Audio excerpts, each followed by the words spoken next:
We are joined right now, as we are every week at this time, by a member of the 360 Sports Network. Follow them on Twitter, follow them on Facebook, follow them on their website as well.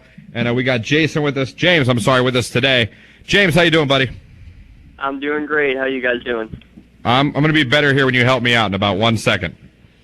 All right. Sounds good. Let's get you a win. All right. The questions always, my first 3 questions always have to do with my team and my team only. I'm very selfish. I have a dilemma here. And Ellis is a Broncos fan, so I already got his vote, but I want your vote too. I have on my team a running back by the name of LeGarrette Blount, who has made me cry all year. I went and signed Lance Ball this week. Now, I know McGahee's going to play, but my question to you is, do I start this week in a game I need because I'm on the brink of the playoffs and missing? Do I play Lance Ball tonight against the Jets, or do I play LeGarrette Blount against the Packers? Well, let's start with LeGarrette Blount playing the Packers, like you said. The Packers, with their high-scoring offense, they get up 14 points, like you said earlier, and I'll tell you what, I can see Tampa Bay having to throw the ball and Blount getting only 10 carries in a game. That being said, for Lance Ball, reports just came out. McGahee is expected to play, but you're right, we don't know who's going to start. And that's the thing. When they're running the ball 55 times in a game, I don't care if he's starting or second string. He's going to get probably more touches than LeGarrette Blount. So I'm saying take Lance Ball without a doubt, especially if McGahee aggravates that injury early. You'll see Lance Ball with 30 carries again. All right, so you're telling me go with Lance Ball. I say undoubtedly you got to go with Lance Ball. He's going to be the better big playmaker for sure, more likely to get you a 20-point week, but I can see LeGarrette Blount only putting up 2 or 3 if they have to throw the ball. So I think Lance Ball is the safe pick and the home run pick. Is it time for me to give up on LeGarrette Blount? Should he just be on my bench? He's got to be on your bench to start right now, especially with the matchup you guys right now. But you know what? Come down playoff time, though, and you never know when you're going to need him. You never know what's going to happen injury-wise. I think you got to keep him for now unless you can find somebody on the waiver wire that's really intriguing. Blunt's just too good to completely let go. And once he gets healthy, he is a very good back that you have to keep in mind. All right, my next 2 questions before I let Ellis ask you a couple. Again, they're about my team only. My flex position, even my starting receiving position. I have these 3 wide receivers, and I don't know which 2 to play. Because I'm talking about Dwayne Bowe, Victor Cruz, and Earl Bennett of the Chicago Bears. Now, Bowe was strong for me.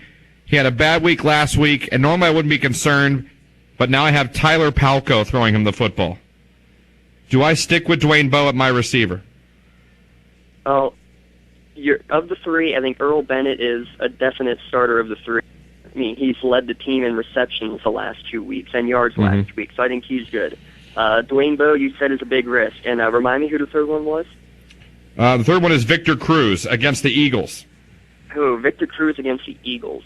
You know what? I'll probably give the edge to Victor Cruz. I like what he's been doing lately, and until we can see how Dwayne Bowe does with Tyler Palko throwing the ball to him, even if it is against the terrible Patriots secondary, it still is weird to say terrible Patriots secondary, but that's what we're saying. Even as such, I don't trust Bowe, especially at this point. You need to have the consistency that'll get you a win to try to get you into the playoffs. So I say you got to stay away from Bowe until we see how Palko reacts. All right, so Fitzgerald, Cruz, and in my flex, Earl Bennett, you would roll with that? I'd roll with that, definitely. My final question. Sorry, Ellis, I have one more. No. Please, by all means. Hey, you need to win. You need to win. I'm in the worst way, man. I just ended a 4-game losing streak last week. Oh, man. My backup quarterback, Drew Brees, has been my savior. He's on a bye, worst possible time. My backup is Cutler. Now, is he going to kill me? No. But are there other quarterbacks on the waiver wire I might want to go look at? Well, you've already said Tyler Palko, no. There's other injuries out there. You can try to go Matt Leinart, but I'm not a fan of him. A couple of the big names that I'm looking at, I would say Carson Palmer is still available in about 85% of leagues, and he's averaging about 17 points a game in his first 2 starts. So he's someone you can look at. Matt Moore is playing a very suspect Buffalo defense this week, and he does not turn the ball over. So if at the very least he's going to get you yards and he's not going to get points against. So that's an interesting pick, especially now that they're winning games down there. And John Skelton is a very intriguing pick, too. He's averaging over 20 points in his 2 starts. And he's finding the big names like Larry Fitzgerald and Early Doucette. So I can see any of those 3 being very viable pickups. Jay Cutler, you know what? After seeing what Carson Palmer did last week against San Diego, I can see Cutler putting up big numbers there too. The only worry is you're getting to the time of the year where you got to be looking at the weather as well. You don't want to be having Jay Cutler as your starting quarterback if it's going to be 40-mile-an-hour winds out there in the Windy City. Well, I'll tell you right now, on the wire, the waiver wire right now in my league, Flacco's available, Hasselbeck, Dalton, Alex Smith, and Skelton is available. Skelton's definitely one you can look at. Not knowing who else you have that you might be able to drop. Actually, I would even say drop your kicker, pick up a kicker last minute, so you can have that choice in quarterback until last minute. That's one of our little secrets. But beyond that, I mean, Andy Dalton, I think he's got a tough matchup with Baltimore this week. Otherwise, I'd say definitely him. Alex Smith is putting up consistent points. You can't overlook him at any point either. So I'd say pick up either Skelton or Smith. Either one is going to give you solid points, and then make your decision last minute based off of what the weather's looking like in Chicago. Okay. All right, Ellis, I'm sorry. I'm done. Oh, no, that's fine. Are you sure you're done, Christian? I'm done. All right, we're talking to James from 360 Sports Network, and my first question has to do with Eric Decker. He's caught touchdown passes in the last 3 games that he's played in, but tonight he has a tough matchups with that Jets secondary. I imagine they're just going to put Darrelle Revis on him and call it a day. Is this a situation where I should sit Decker? Absolutely. Even if they weren't playing the Jets, yeah, he scored touchdowns in the last couple of games, but when they're only letting Tebow throw the ball 8 times in a game, you can roll the dice and hope that he catches that 57-yard touchdown pass. For me, I'm not risking that. There are more consistent plays out there. There are players out there who are going to be much more likely to get you the 8 or 9 points in a consistent manner, rather than Eric Decker hopefully getting that one bomb that Tebow throws, so one completed pass that he does throw that goes for a touchdown. Right. Okay. Well, yeah, I sat him down. I put in Jordy Nelson instead, so I think I'm good in that regard. Let's go to Matthew Stafford. He's my starting quarterback in the same league that Christian's in, and actually I'm doing a lot worse than Christian is, but He injured his finger against Denver, and I guess he played with it against Chicago. Didn't look good at all. What's his outlook for the rest of the season, do you think? Well, he's had the injury bug, so I mean this is nothing new. Until we hear more details about it, I'll give him at least one more game to show that he's improved. He can't really unimprove any from what he did last week, but I'll give him this week at least to see how he performs with that injured finger against Carolina. If you're worried about it, and you have every right to be, like Christian said, there are a couple quarterbacks out there available for you that you can maybe try to snag off of him before he's able to. Yeah, but I don't know if their good is as good as Stafford's good, if you know what I mean. Stafford's good is better than all those guys' goods. But, again, if you're worried about it for the injury's sake, and, sometimes it is good to take a gamble because Stafford will get you the big points, and I think they're going to want to make a statement after getting embarrassed last week. So as long as team reports come in last minute saying he's going to have a splint on his hand, then I don't think you should be worried about him. All right, here's my final question.